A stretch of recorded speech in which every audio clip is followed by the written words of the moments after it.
Welcome back to ClearTask. If your worksheet tabs have suddenly disappeared from the bottom of your Excel screen, do not worry. This is a common issue, and we can fix it in seconds.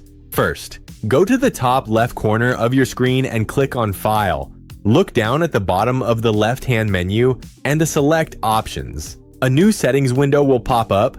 In the left pane of this window, click on Advanced. Now, scroll down through the main area until you find a specific section called Display Options for this workbook. Right under that heading, look for a checkbox labeled Show Sheet Tabs. You will probably notice that it is currently unchecked. Simply click the box to add a check mark and then hit OK at the bottom right of the screen. Your tabs will instantly reappear at the bottom of your workspace. If you still cannot see them after doing this, your horizontal scroll bar might just be covering them up.